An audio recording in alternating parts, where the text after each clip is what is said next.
মাত্র ৪০ থেকে ৪৫ হাজার টাকার জন্য থমকে যেতে বসেছে মেধাবী ফুটবলার প্রতিমা মুন্ডার স্বপ্ন। যে প্রতিমা একসময় মাঠে দেশের জার্সি গায়ে ফুটবল খেলত, আজ সে লড়ছে টাকার অভাবে নিজের পড়াশোনা আর খেলাধুলা টিকিয়ে রাখার যুদ্ধে। সাতক্ষীরার তালা উপজেলার অজপাড়া গায়ের অসচ্ছল মুন্ডা পরিবারের এই মেয়েটি একদিন হতে চেয়েছিল দেশের গর্ব, কিন্তু আজ দারিদ্র্যই যেন তার সবচেয়ে বড় প্রতিপক্ষ। টাকা না দিতে পারলে মেয়ের বহিষ্কার করে দেবে, এইটার পরে খুব আমরা টেনশনের মধ্যে আছি। প্রতিমা একজন ভালো প্লেয়ার, ভালো খেলোয়াড়। এখন ওর বাবা মা অসুস্থ, এই যে বছরে তার ১২,০০০ টাকা দিতে হয়, কিন্তু বাবা মা দেওয়ার ক্ষমতা নেই। বাংলাদেশ ক্রীড়া শিক্ষা প্রতিষ্ঠানের বিকেএসপি একাদশ শ্রেণীর ছাত্রী প্রতিমা মুন্ডা অনূর্ধ্ব ১৫ ও অনূর্ধ্ব ১৭ জাতীয় দলের হয়ে দেশের প্রতিনিধিত্ব করেছেন তিনি। ভারতের সুব্রত কাপে দেখিয়েছেন অসাধারণ পারফরম্যান্স।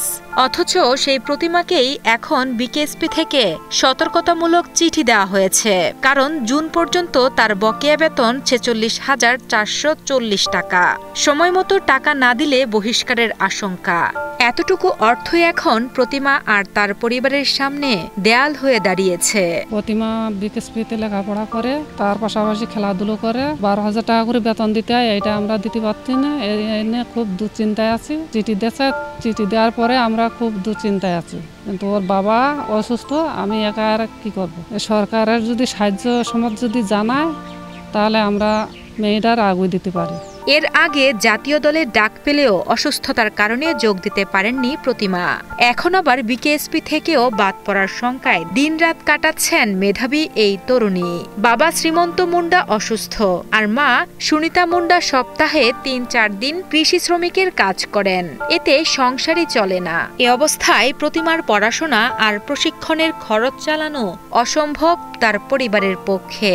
তাই স্বপ্ন পূরণের লক্ষ্যে সরকারের কাছে আর্থিক সহযোগিতার জন্য আবেদন জানান প্রতিমা ও তার পরিবার। আমাকে যদি আর্থিক সহযোগিতা করা হয়, তাহলে আমি মনে করি এই ফুটবলকে আরো এগিয়ে নিয়ে যেতে পারবো, বাংলাদেশকে বিশ্বের দরবারে পৌঁছতে করতে পারবো, এইটাই আমি আশাবাদী। যদি সরকার কোনো সাহায্য পায়, তাহলে সে একজন ভালো জায়গায় যেতে, ভালো খেলা করতে পারবে। সাতক্ষীরা জেলা ফুটবল ফেডারেশনের সাবেক সাধারণ সম্পাদক খন্দকার আরিফ হাসান প্রিন্স জানান, প্রতিমাকে তিনি নিজেই বিকেএসপিতে ভর্তি করিয়েছিলেন, কিন্তু এখন টিউশন ফি দিতে না পারায় প্রতিমা বিপাকে পড়েছেন। মাত্র ৪০ থেকে ৪৫ হাজার টাকার জন্য থেমে যেতে বসেছে এক সম্ভাবনাময় ফুটবলারের পথচলা। তাই সরকার সহ সমাজের সামর্থ্যবানদের অসহায় প্রতিমার পাশে দাঁড়ানোর জন্য আহ্বান জানান তিনি।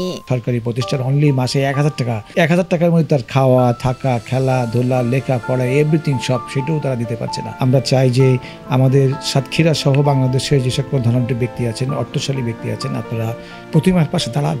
আপনাদের সাহায্যের হাতটা বাড়িয়ে দিলে ওই মেয়েটি লেখাপড়া এবং খেলাধুলা ভালোভাবে চালিয়ে যেতে পারবে। ওই পরিবারটি এই খেলাধুলার মাধ্যমে প্রতিষ্ঠিত হবে।